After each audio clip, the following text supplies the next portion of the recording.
ever fallen down a pitfall while playing a platformer and thought that maybe you could have made it if you could have made a platform appear? Sonolumo is a puzzle game that you can do just that. The player is an orb of light that can do that and more by using particles and sounds to interact with the environment. By using sonoluminescence and echolocation, the player will have to reach the end of each area and solve puzzles in between. Players will have a 2D side view of the orb with clear distinction between backgrounds and walkable surfaces, and as players move across the level, colored particles will appear to guide and aid the player as well.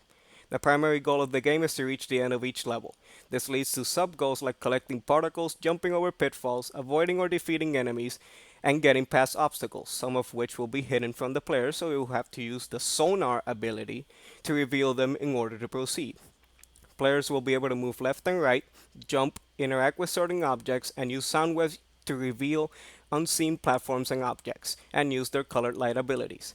The player can move freely around the level from start to finish. Should the player die, he will respawn at the last checkpoint he reached.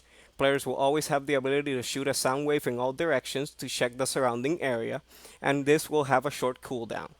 Players can also release their stored particles to shrink the orb, and collecting colored particles will provide the following abilities.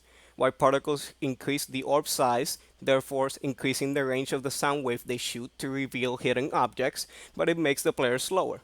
Green particles allow the use of a momentary speed boost at the cost of making jumps and turns more difficult. Yellow particles allow the player to slow down time, but has a significant cooldown after using it. And blue particles allow the player to shoot up to 5 small orbs at enemies. Afterwards, the player reverts to the white ability.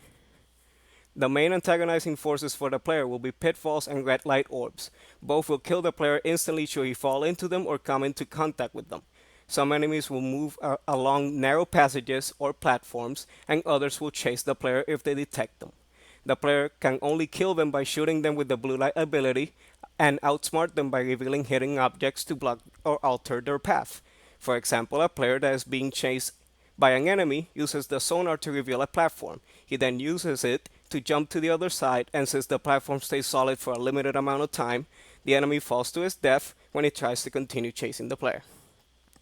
Players can only use one particle color, so they can choose to switch their current ability to fit their playstyle by colliding with another color.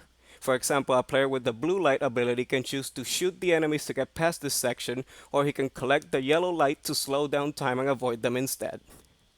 And they can also choose to release their light to shrink and gain access to hard-to-reach areas. Games that are similar to this include Kyoto for its visuals and sound effect animations, Blind Girl 2 for its echolocation mechanics, and Toonscape for the colored light mechanics and particle effects. The first risk is player guidance, since it is easy for players to get lost and not know what to do. The particle collectibles will be placed in strategic ways so they can serve as player guidance, but if this proves ineffective, particles that glow on the edge of the screen will appear if the player hangs around an area for too long to indicate the direction the player should go, as well as text prompts with hints on how to solve puzzles. The second one is having too many mechanics, and there will be a point where the development time will start to run out. So if a mechanic is proving too problematic, it will be cut due to time constraints. And finally, colorblind and deaf players. This demographic will struggle playing the game, so every ability and sound effect will feature a distinct shape and animation so that players can identify these elements on screen. Thank you for your attention.